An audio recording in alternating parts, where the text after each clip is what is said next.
Are you trying to pick up a new skill, or perhaps you've just been starting your journey in learning something new? This might have been just a few days or just a few months, but wherever you are on your learning journey, just keep your head up as success is literally just around the corner. And in this video, I'll talk about the power of law practice and why picking something new up to learn to a point of skill happens quite faster than you may feel. So there's never a reason to just give it all up and get demotivated. Stick to it and you'll already be better than most. But before I hop into the video, I'd appreciate if you take a little bit of a second just to subscribe to this channel to get more nuggets of gold that help you mine the golden mine. So we all know the expression, practice makes perfect. But what so many of us fail to really stick through is just how long that practice must last to really feel like we've reached that point of success. It's a long journey toward mastery that makes us feel overwhelmed, demotivated, inevitably giving up with learning that skill. We see huge results at the beginning of our journey, but inevitably we reach a point of a plateau where it doesn't seem like we're growing as much as we're used to. And then when that point comes, a lot of us get lazy and perhaps fall off. But keep in mind, this isn't just you. This happens with literally everybody. In fact, several studies and research has gone so far to calculate the way we learn new skills and the time for improvement. In the study, they found that the logarithm of the reaction time for a particular task decreases linearly with the logarithm of the number of practice trials.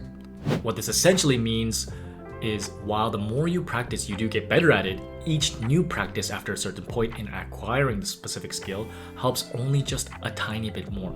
So when you know nothing at the start, the amount that you can actually absorb and learn is more than 50% of the material. But now that you actually have 50% of the stuff learned, that remaining percentage to go up the ladder to 100 takes much longer to get through. And this is exactly what is known as the power law of practice. This mathematical calculation on how we learn demonstrates that the speed in which we pick something up, even a minute skill, increases at a very decreasing rate with successive repetitions of the task as you gain more experience. So you can kind of see skill learning like blowing a balloon. The first blow you make to expand it makes the balloon quite big in itself from just a flabby piece of rubber. But then the second time, it just gets slightly bigger, and then the third time, it gets slightly bigger. So every new blow you make into that balloon is just going to increase slightly more, but not as much as the first time. Now, this doesn't necessarily mean you aren't learning anything new. It's more so your perception of what is left. So you can kind of see learning in three distinct stages. What you can call the cognitive stage, or what I call the absorption phase, the associative stage, or refinement stage, and then the autonomous stage, or the plateau phase. When we dive deep into the cognitive stage, this is the very beginning where you're learning something, and it's the most exciting part where everything feels new and the amount of information you're absorbing seems limitless. The learning curve is steep as you're filling that blank sheet of paper with so much information. This initial phase is where you're cognitively absorbing as much as you can, trying to understand the basics and consciously thinking about what you're doing. So of course you feel like you're learning a lot, because in reality, you are. And then you move into the associative stage. This usually happens after a few weeks or even a few months of consistent practice. And during this period of the associative stage, you're repeating what you know and practicing regularly, right? But improvement continues just at a slower pace. So if you look at a graph, you'll notice that the dip in learning slows down and begins to flatten out. This stage takes up the majority of the learning process. It's where gradual improvement occurs and can last for a varying amount of time depending on the complexity of what you're learning and your dedication. In this stage, you're making refinements with every new practice session, and you make fewer errors and you perform smoother. In your brain, you're connecting all of the dots you've learned, making adjustments to improve performance, which is why this stage is called associative. And then finally, if you push on enough, you can reach the last stage, also known as the autonomous stage.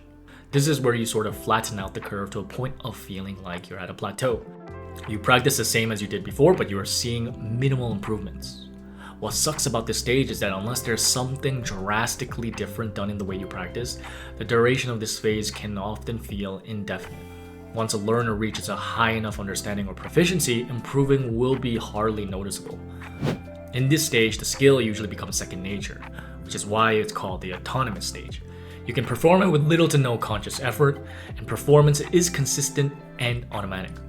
In this stage, most often or not, you are focusing on the smaller, finer details to perfect whatever craft you're doing. And it's like when someone thinks you're nitpicking about some granular detail about how you perform, saying you're being too much of a perfectionist, but in truth, it's only because they don't have the viewpoint that you do. They're only seeing increments of improvements from the lens of the two stages. So in psychology, the theory of automaticity, which we talked about briefly in another video, is believed to be a point in which something becomes a habit. As the term implies, we do things without it occupying our mind. Our responses are almost automatic, like muscle memory. So what all of this means is that if you've ever reached a point of plateau, feeling like you're stuck, instead of feeling demotivated and willing to give up, you should actually pat yourself on the shoulder because you are where most people have never even reached, a state of habituation. In a way, although it may not be perfected mastery, you truly have obtained that skill already. Although in your mind, you aren't a master or expert, if you've reached a point of plateau to some degree, this means that you're already more of an expert in that said skill than 90% of the people out there. So don't pout, but be proud. In truth, it's just a matter of perspective and how far you want to get with that skill that defines your expertise. The power of law of practice has consistently supported subsequent research on the field of skill acquisition and practice. The effect has been widely known since at least 1926 and has been replicated many times since in studies of both physical and mental skills. So we all have this perspective that learning a new skill takes an incredible amount of time, and while depending on what you're learning, the exact amount of time may differ, but the reality is that the idea of actually acquiring a skill is really a matter of personal desire. The truth is, it's all in how you see it. Perhaps the reason we feel so overwhelmed when trying to acquire something new is because we reach for the skies from the very start, hoping to be as great as the best in the world, the greatest musician, the greatest athlete, the greatest businessman, so on.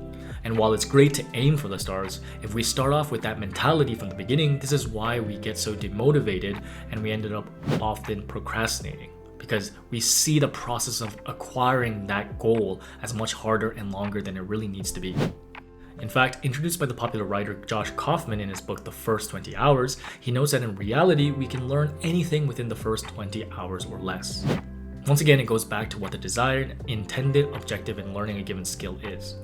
Not everything we learn needs to be for the sake of reaching the greatest heights. Perhaps just learning a new skill to broaden our horizons, get more opportunities, or expand our mind should be the objective.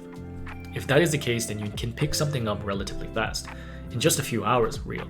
Whether you choose to make that all in a few days or break that up in 45 minutes a day increments, if that's the case, 20 hours broken up as 45 increments is only just 1 month. Looking at skill acquisition in just 20-hour period does 3 things for you. Number 1, it filters out what's really important and not. If you aren't even willing to invest enough time in your day to practice something for 20 hours, then it most likely means you aren't that interested to learn, and will most likely give up anyway when you reach the autonomous stage. And then, committing just 20 hours in itself seems less burdensome and traumatic than thinking to yourself, you need to commit 10,000 hours. So you're less likely to procrastinate or put off learning that skill if you think to yourself that it'll only take 20 hours. And when looking at the power law of practice, we learn the most at the very beginning of the learning stages. That's when we absorb the most and feel like we really are progressing.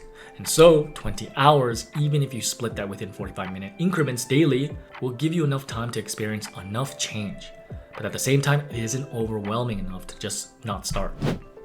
In whatever skill it is, most people feel the biggest changes during the first 20 hours of learning. In fact, if you were to break those 20 hours up to 30 minutes per day even, it makes it less overwhelming and can stretch that learning over a period of 2 months. In fact, one research even noted that it takes about 18 to 254 days for a new habit to form, so roughly about 2 to 6 months. Although of course this is a rough observation, and studies also know that there isn't an exact time period, considering the previous belief was that it took 21 days, we can say that roughly there's a range of 1 to 3 months to learn anything. So whatever the case, the key point here is that whether it's 1 month or 6 months, in the bigger picture, that isn't that long to learn something new. Of course, the more time you put daily and the faster you'll pick it up, but what's really important to all of this is to have a change of perspective to skill acquisition in general. Aiming to be great at something is awesome, but it means nothing if you'll just stop from doing it at all. And at the end of the day, we need to actually do to begin somewhere. So when it comes to learning something new, try to have a fresher perspective. Specify what you want to do. Don't just aim for an abstract point in time. Instead, try to specify exactly what you want to do with this new skill. Be clear with your objectives. It gets much easier to focus, practice, and identify if you've reached that point. For example, instead of saying, I want to speak Portuguese, you can say, I want to be able to speak enough Portuguese where I can have a relatively comfortable conversation with a local person. Learn to break things down. This is also known as a process called deconstruction. Like any task you do, and even the time you invest into something, you need to learn to break things down into smaller pieces. Taking on learning a new skill is a massive undertaking, and it's going to make you feel overwhelmed regardless of who you are. So most skills require a lot of learning and remembering, so you need to break things down so they can be a bit more manageable. So going back to the earlier example, you can break down the process of getting to that goal of learning Portuguese by breaking down the amount of vocabulary you feel you need to speak at the conversational level. For example, instead of saying, oh, I just want to learn Portuguese, you can say, I will learn 1,000 words within a 3-month period, and so each month I will only learn 300 words, and for each week I will learn roughly 120 words. Something like that. And then of course, practice the most important sub-skills as well. When we're learning anything, there are a set of sub-skills to do one big thing. For example, when it comes to playing the piano, you need to know how to read music to some basic level, and you need to have dexterity in your fingers and have some basic idea of hand placement and coordination. So instead of trying to take on one large thing, try to master a few sub-skills first. Practice what will allow you to feel the greatest increase in your performance. This will make you feel like you're improving far faster and motivate you to continue. Both the power law of practice and the 20-hour rule suggest that the more you practice a skill, the better you get, and the point to the idea that the rate of improvement decreases over time.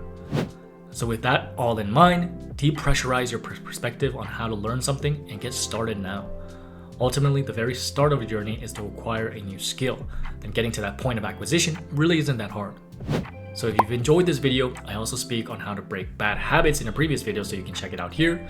And make sure to check out the other videos on this channel. I think it'll definitely help you out as I continue to feed you nuggets of gold on boosting brain and behavior.